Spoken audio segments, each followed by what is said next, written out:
상황에 따라 사람은 좀 다른 것 같아요. 어떤 마음을 갖느냐에 따라 그 상황이 달리 보이기도 합니다. 어제 잠깐 오전에 어머니께서 잠깐 내려오라 하셔서 작은 밭, 요만한 밭을 빌리셔서 가을 김장하기 위해서 이제 모종을 좀 심었어요. 배추 70포기, 뭐 얼마 안 되잖아요. 요만큼밖에 안 되는데 이미 다 이제 이렇게 로타리가 쳐 있다 해서 이제 그 조금만 옮기고 이제 비늘 치고 그걸 심고 한 거예요.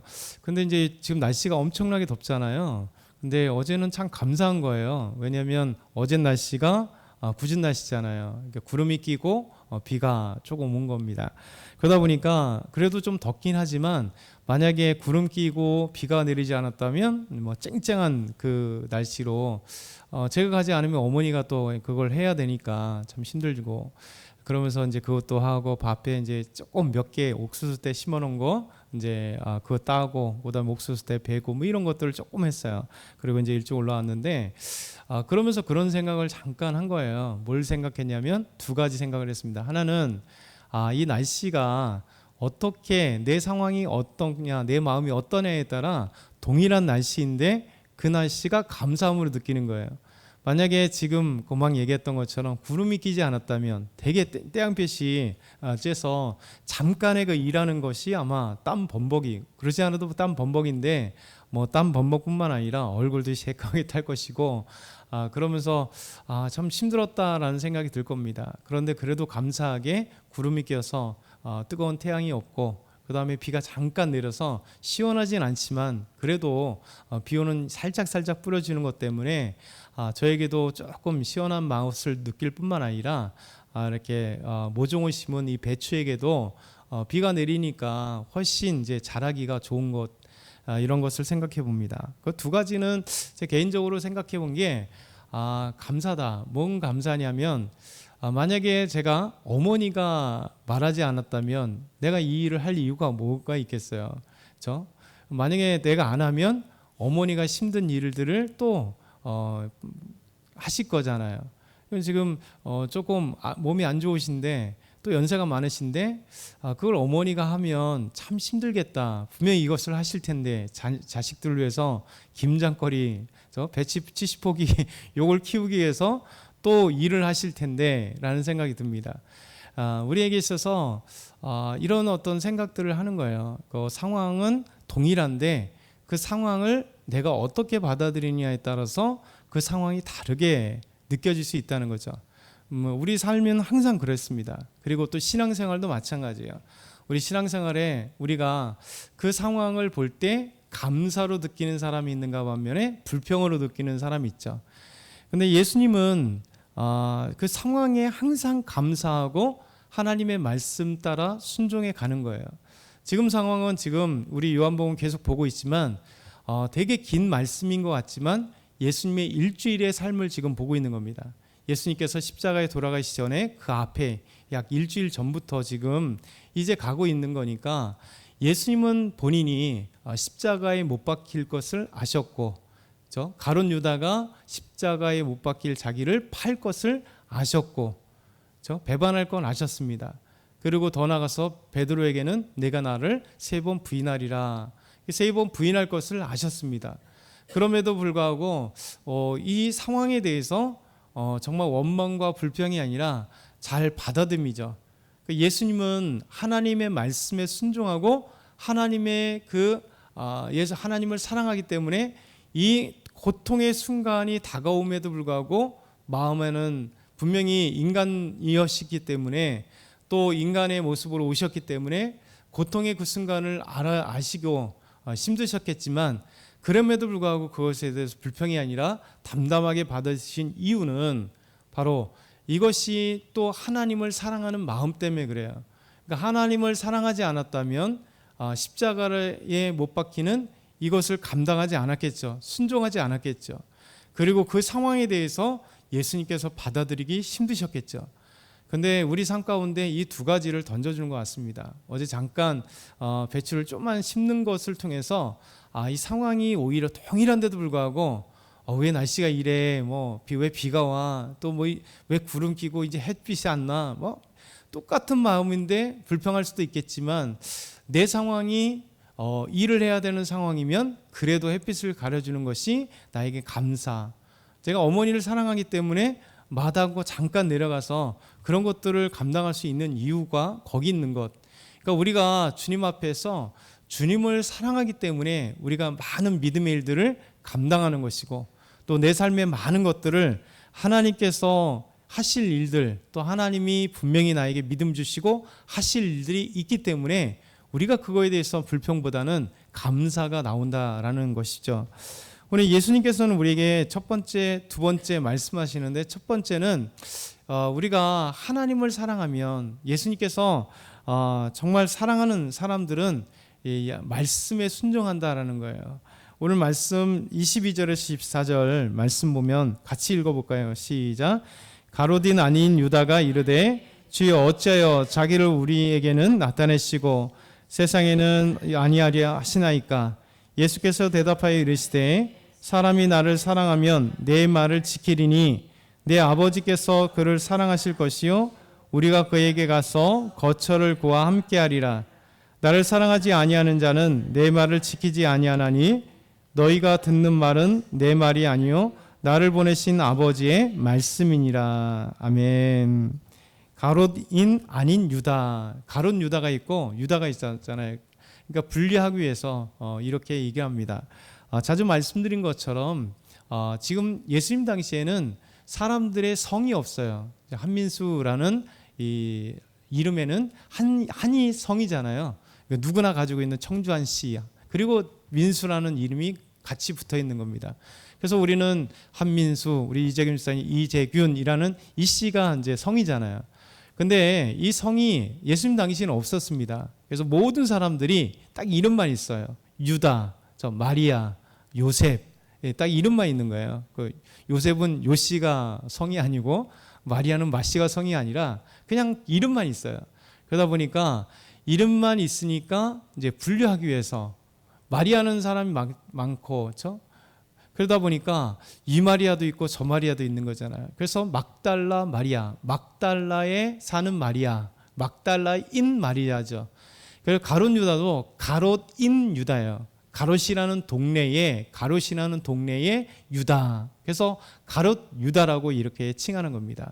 그러니까 베드로는 베드로인데 베드로라는 이름이 또 있으니까 시몬 베드로, 원래 이름이 시몬이었는데 예수님께서 베드로라는 이름을 칭해 주셨으니까 시몬 베드로. 그래서 시몬 베드로가 마치 성과 이름같이 느껴지지만 그게 아니라 사람들에게 다른 베드로와 구별하기 위해서 시몬 베드로, 시몬이란 이름이었는데 베드로랑 불리는 사람, 이렇게 얘기를 하는 겁니다. 그래서 오늘도 이 유다가 동일한 유다 이름이 두 명이니까 이 사람들을 분류하기 위해서 가롯인이 아닌 유다가 예수님께 이런 얘기를 했다 말씀하는 거예요. 그래서 가롯인 아닌 유다가 예수님께서 이렇게 예수님께 대해서 예수님 주여, 예수님 우리에게 나타나시고 왜 세상 사람들에게 나타내지 않습니까? 이런 얘기예요. 왜 자기를 우리에게는 나타내시면서 세상에는 왜 나타내지 않습니까? 라고 얘기할 때 예수님께서 이렇게 말씀하세요. 사람이 나를 사랑하면 내 말을 지키리니 내 아버지께서 그를 사랑하실 것이요 우리가 그에게 가서 거처를 구하 함께하리라. 분명히 가롯인 아닌 유다가 이렇게 얘기를 한 거잖아요. 예수님, 주님은 왜 우리에게 나타나시고 세상 사람들에게 나타내지 않습니까? 라고 하면 그래, 너희는 내가 제자기 때문에 아니면 사랑하기 때문에 너희는 진리를 받은 사람들이기 때문에 이렇게 얘기를 해야 될 거 아니에요. 너희에게 나타나는 일에 대해서 내가 너희들에게는 왜 나타내고 세상에 가서는 내가 나타내지 않느냐, 이런 얘기를 해야 되는데 이 유다의 질문에 예수님은 또 다른 얘기를 하시는 것 같잖아요. 예수님의 방법이에요. 우리가 지난번에 요한복음 4장에 보면 수가성 여인에게 놀랍게도 예수님이 이것을 얘기했는데 이 여인은 이걸 얘기하고 이 대답을 요구했는데 또 예수님이 다른 얘기하고, 그런데 신기하게도 나중에 하면 결국 이 생수가 무엇인지, 그리고 더 나아가서 이 예배가 무엇인지, 그렇죠? 이렇게 진리를 찾아가는데 또 다른 방법의 이야기들입니다. 이게 또 하나의 수사법이라고 그래요. 수사법. 그러니까 동문서답 같은데 결국은 예수님은 다 알고 계시잖아요. 그래서 동문서답 같은데 그 많은 것들을 통해서 오히려 점점 가면서 가장 큰 진리를 알아가게 되는 것. 그래서 예수님은 이 유다가 질문했을 때 결국 무엇을 얘기하고 싶은가 하면 사람이 나를 사랑하면, 그렇죠?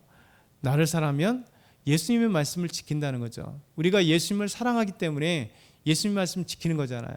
우리가 하나님을 사랑하기 때문에 성경인 하나님의 말씀을 우리가 순종하며 지키는 겁니다. 사랑 없이는 지킬 수가 없죠. 어떻게 의를 위하여 핍박을 받는 자는 복이 있다. 왜 의를 위해서 우리가 핍박을 받아야 돼요? 그렇죠? 핍박은 싫은데 환난은 싫잖아요. 누가 핍박을 좋아하고 환난을 좋아하겠어요? 근데 주님을 사랑하기 때문에 의를 위하여 핍박을 받을 준비가 되어 있는 거예요.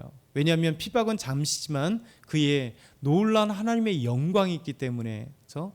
우리 죄의 놀라운 은혜가 여기 있는 겁니다. 그래서 예수님을 사랑하는 사람들은 바로 예수님의 말씀을 지키는 거예요. 그러면서 예수님을 사랑할 때 우리의 하나님께서 우리를 사랑해 주시겠다. 사랑하는 자, 그 말씀을 지키는 자를 우리 하나님이 아버지께서 그를 사랑해 주시겠다. 그러면서 그를 거처를 위해서 내가 예비하러 간다 얘기했잖아요. 그 거처에서 하나님의 나라에서 우리 영원토록 함께 살 수 있겠다라고 말씀하십니다. 내가 하는 말은 내 말이 아니라 나를 보내신 아버지 하나님의 말씀이다, 이렇게 말씀하세요. 오늘 두 번째 말씀은요, 예수님께서 내 이름으로 보혜사 성령을 너에게 주시겠다 얘기했는데, 보혜사 성령님이 영원토록 너희와 함께 하실 것인데, 이제 예수님께서 가시고 보혜사 성령님을 보내주실 건데, 보혜사 성령님이 어떤 일을 하시는가에 대해서 말씀하고 있죠. 우리 26절, 27절 한번 같이 읽어보겠습니다. 시작. 보혜사 곧 아버지께서 내 이름으로 보내실 성령 그가 너희의 모든 것을 가르치고 내가 너희에게 말한 모든 것을 생각나게 하리라. 평안을 너희에게 끼치노니 곧 나의 평안을 너희에게 주노라. 내가 너희에게 주는 것은 세상이 주는 것과 같이 아니하니라. 너희는 마음에 근심하지도 말고 두려워하지도 말라. 아멘. 보혜사 곧 아버지께서 내 이름으로, 예수님의 이름으로 보내실 보혜사 성령 그가 어떤 일을 하시냐면, 예수님은 십자가에 죽으셨다 부활하시고 40일 뒤에 승천하셨어요. 승천하시면서 기다리았던 이 오순절날에 10일 뒤에 기도하고 기도했을 때 성령님이 온 제자들에게 그리고 기도했던 120명 성도에게 내렸어요. 이 성령이 내려오시고 난 뒤에 구약 성경에는 잠시 하나님의 역사를 위해서 여호와의 영 성령께서 일하신다 그랬잖아요. 그리고 다시 떠나갑니다. 근데 신약 시대에는 이제 이 성령님이 예수님이 약속하신 대로 우리 가운데 영원히 함께 하세요. 그래서 영원토록 함께 하신 성령님이 어떤 일을 하시냐, 보혜사 성령님이 어떤 일을 하시냐. 이 보혜사는 어제 말씀드렸듯이 영어로는 카운슬러라고 했잖아요. 우리에게 상담해 주시고 우리를 보호해 주시고 우리와 함께 하시고 우리의 삶의 길을 열어주시는 분인데, 이 보혜사 성령님이 어떤 일을 하시냐면 그 말씀, 너희에게 모든 것을 가르치고 내가 너희에게 말한 모든 것을 생각나게 하시리라. 이 성령님의 역할입니다. 성령님은 모든 것을 가르쳐 주십니다. 성경의 말씀을 가르쳐 주시는 거예요. 그래서 우리가 많은 신학책들도 읽을 수 있어야 되고 또 공부해야 될 줄 알겠지만, 사실 전문적으로 신학 공부를 하지 않으면 어렵잖아요. 신학책이 어렵습니다. 저도 새로운 것들을 계속 보면 뭔 얘기인지 모를 때가 너무 많아요. 왜? 너무 깊게 연구하시니까. 근데 그럼에도 불구하고 우리가 그것만 갖고 하나님의 뜻을 아는 게 아닙니다.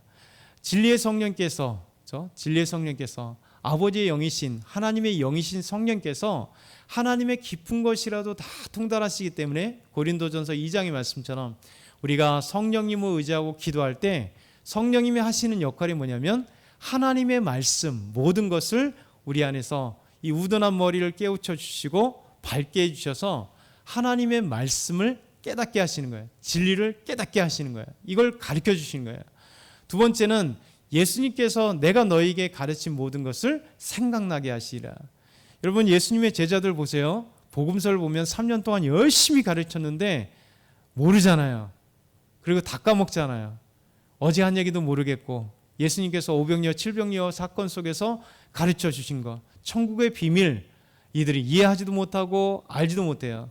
근데 언제 서서히 알아갑니까? 이 복음서가 기록된 이후에 기록된 거는 뭐냐면 알고 때문에 기록한 건데, 바로 오순절날 성령이 임하시고 베드로가 그때 성령이 충만해서 밖에 나가서 예루살렘 시내에 나가서 지금까지 3년 동안 따라다녔던 예수님, 십자가 앞에서 도망갔던 예수님, 그런데 예수님께서 나타나시고 가르치시고 성령이 임하시니까 담대히 나가서 구약부터 시작하여 예수님이 십자가에 죽으시고 부활하신, 그리고 승천하신 이 사건까지 복음의 핵심 메시지를 담대하게 전하는 거예요. 누가 가르치셨어요? 우둔에 몰랐던 그가 성령이 임하심으로 예수님이 가르쳐 주신 말씀과 예수님의 십자가의 사건을 깨닫게 된 거예요. 그러니까 성령님께서 알려주시는 거죠. 그래서 저희들에게 성령이 하시는 건 뭐냐면 우리의 말씀을 가르쳐 주시고 그 의미를 깨닫게 하시며 그 말씀이 생각나게 하시는 거예요. 그래서 우리가 기도할 때 성령 하나님께서 우리에게 성경 말씀을, 우리가 많은 신학책을 읽지 못해도 성경 말씀을 깨닫게 하시고, 기도하면서 예배드리면 설교를 통하여 하나님 말씀을 깨닫게 되고, 내가 큐티를 하면서도 묵상할 때도 하나님의 말씀을 깨닫게 되고, 그리고 생각나게 하는 거예요. 어떤 상황 가운데 하나님이 무엇을 하게 하시냐, 하나님의 말씀도 주시고 성경 말씀으로 깨닫게 하시고 어떻게 판단할 것이냐, 어떻게 나아갈 것이냐 다 알게 하시는 바는 성령님이세요. 그래서 오늘도 성령 하나님을 의지하며 이 보혜사 성령님을 의지하면서 하나님 말씀 가운데 깨닫고 승리하는 저와 여러분 다 되길 소망합니다.